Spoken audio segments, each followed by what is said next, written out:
yang merupakan kewenangan dan diskresi dari jaksa penuntut umum yang terkait dengan kekhawatiran mengulangi tindak pidana, melarikan diri, atau menghilangkan barang bukti.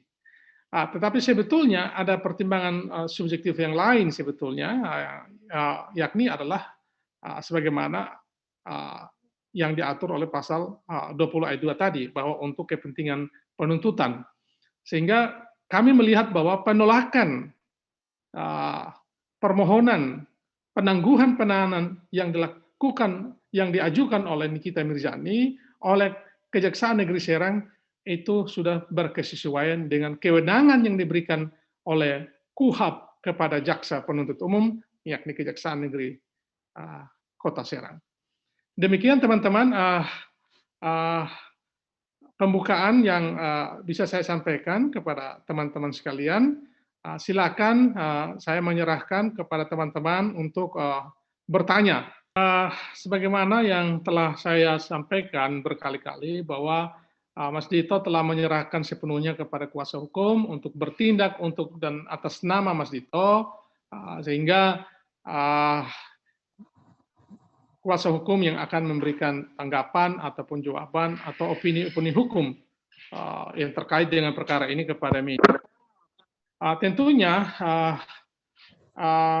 tindakan penangguhan penahanan ini semakin meyakinkan kami bahwa unsur-unsur pidana yang disangkakan, baik itu yang diatur dalam pasal 27 ayat 3 junto pasal 45 ayat 3 maupun itu Undang-Undang ITE maupun pasal 36 junto pasal 51 ayat 2 ya, Undang-Undang ITE junto pasal 311 KUH pidana sudah terpenuhi dan didukung oleh bukti yang cukup. Sehingga penolakan ini sekali lagi meyakinkan kami bahwa memang sudah sepantasnya Nikita Mirzani ditahan demi kepentingan penuntutan dan demi nanti mempercepat proses persiapan menuju ke persidangan di Pengadilan Negeri Serang. Sekali lagi terima kasih Mbak Titi. Perlu kami sampaikan bahwa kerugian tersebut itu yang dimaksud dalam pasal 36. Jadi pasal 36 itu sebenarnya bicara tentang jika perbuatan yang melanggar pasal 27 termasuk 27 ayat 3 yang menimbulkan kerugian, tentu hukumannya itu diatur dalam pasal 51 ayat 2 itu. Nah, tentang kerugian itu sendiri biarlah nanti merupakan fakta yang harus diungkap di pengadilan dan itu merupakan kewenangan jaksa untuk membuktikannya di persidangan nanti.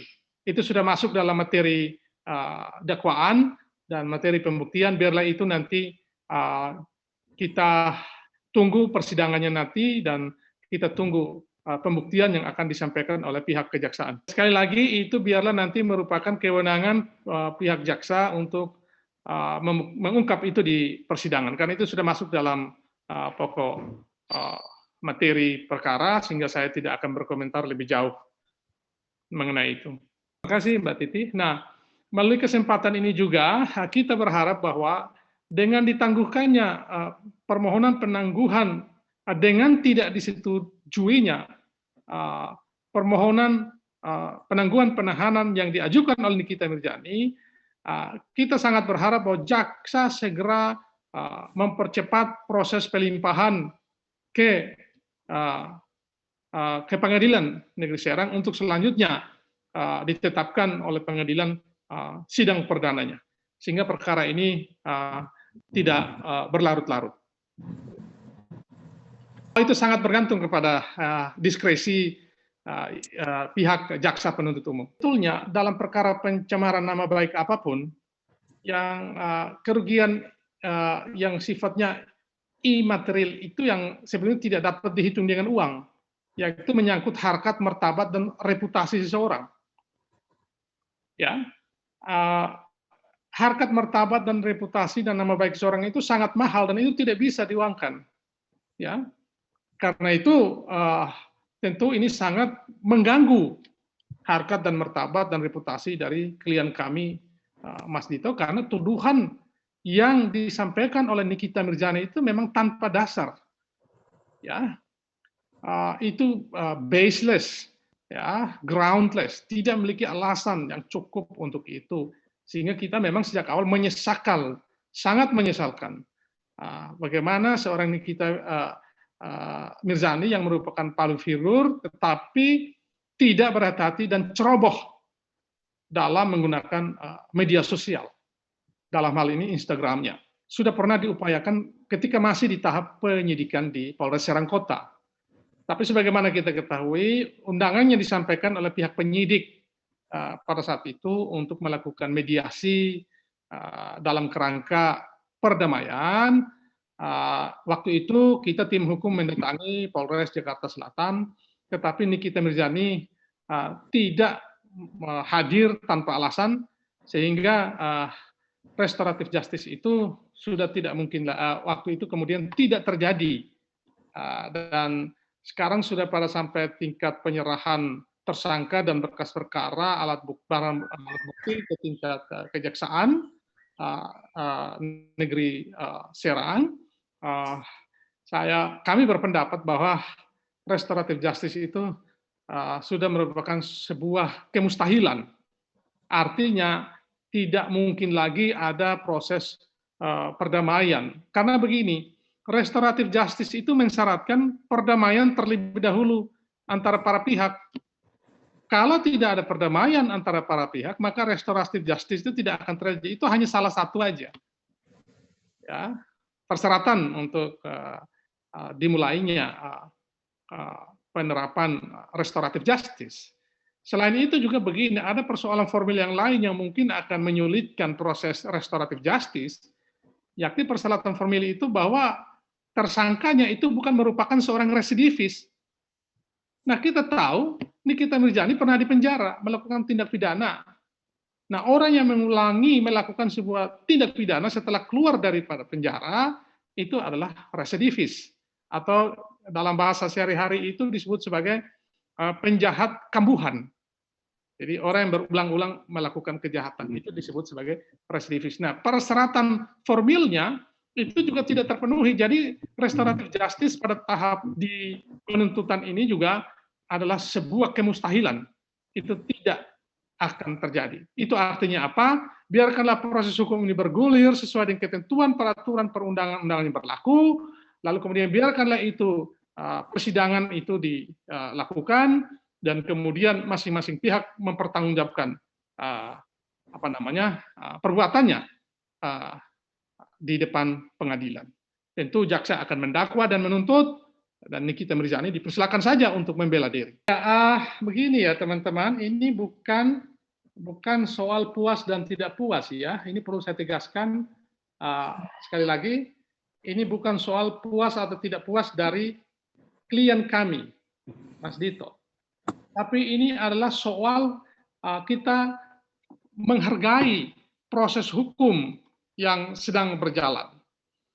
Kalau seseorang ditahan karena perbuatannya sendiri yang melanggar undang-undang dan itu memenuhi unsur-unsur pidana yang ditetapkan atau yang disangkakan, saya kira itu sebuah tindakan yang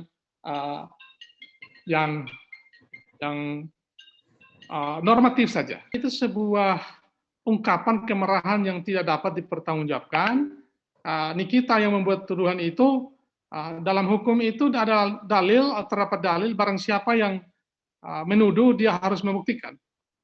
Jadi beban pembuktian itu ada pada Nikita, dan tentu tuduhan ini sangat serius bagi pihak Kejaksaan Negeri Serang, dan tentu saja tuduhan-tuduhan seperti ini jika tanpa bukti berpotensi menjadi sebuah tindak pidana lainnya.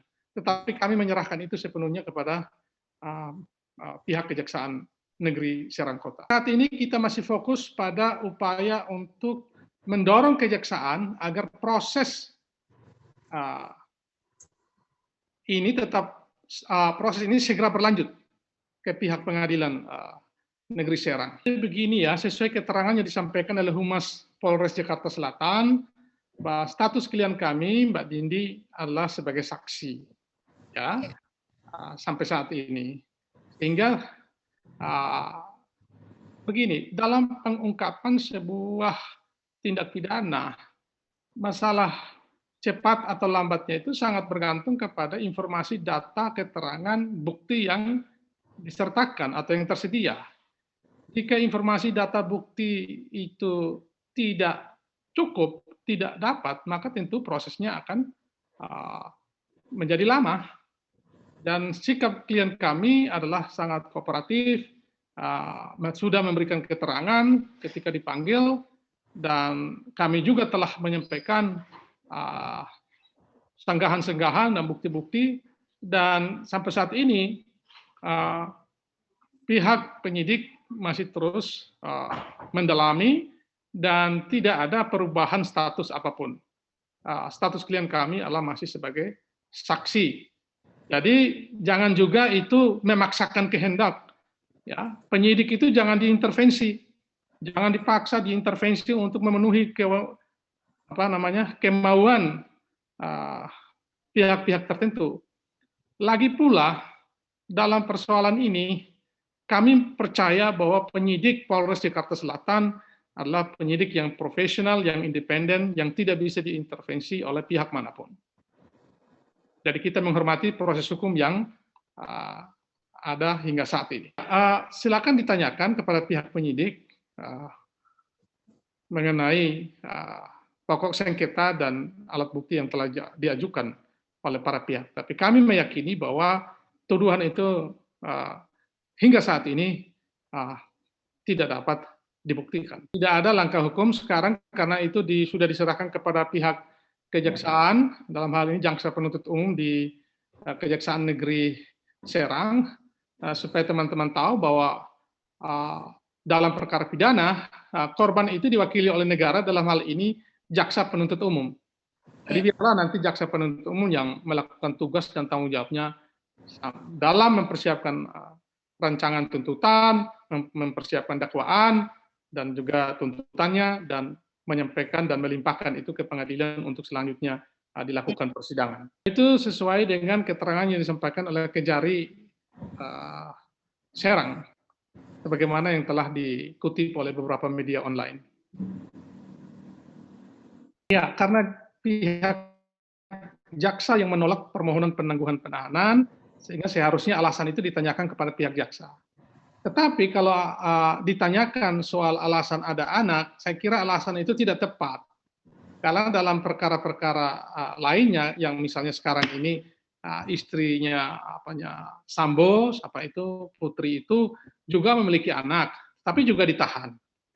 Jadi ada anak atau tidak ada anak bukan merupakan sebuah pertimbangan yang fundamental atau yang mendasar. Lagi pula begini, orang tua itu jangan sekali-kali menyandra atau menjadikan anaknya sebagai tameng untuk melindungi perbuatan hukumnya yang salah. Jadi saya kira itu melanggar hak asasi anak kalau anak itu dibawa-bawa sebagai tameng atau sebagai alasan untuk membenarkan atau menjustifikasi perbuatan orang tuanya. Saya kira itu alasan yang tidak mendasar. Yang ditanyakan oleh Hotman Paris itu adalah apakah ada pasal lain yang dituduhkan atau disangkakan kepada Nikita Mirzani. Kan gitu. Kalau yang disangkakan itu atau yang dituduhkan itu tunggal, yakni hanya pasal 27 ayat 3, dijuntokan dengan pasal 45 ayat 3 Undang-Undang ITE, ya, maka ancaman hukumannya memang 4 tahun. Dalam konteks pasal 27 ayat 3 junto pasal 45 ayat 3 yang ancaman hukumannya 4 tahun tentu tidak bisa ditahan.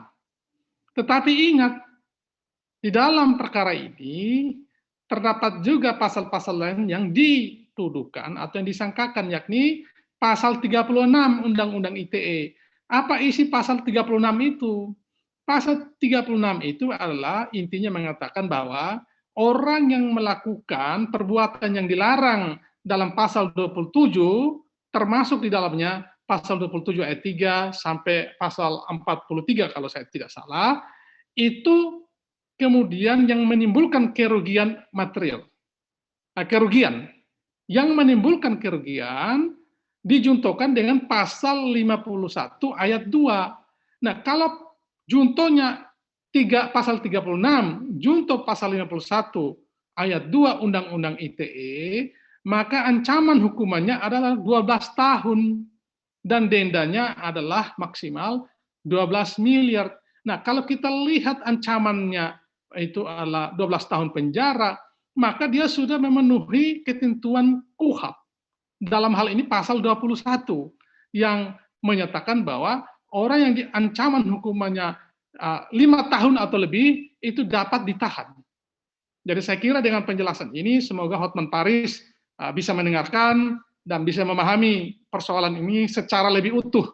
Jadi Hotman Paris tidak perlu mengundang seluruh ahli hukum dari seluruh Indonesia untuk menjelaskan hal yang remeh-temeh ini. Ini hal yang sangat sederhana, yang simpel, yang remeh-temeh, dan ini sudah saya jelaskan, semoga bisa menjawab pertanyaan Hotman Paris.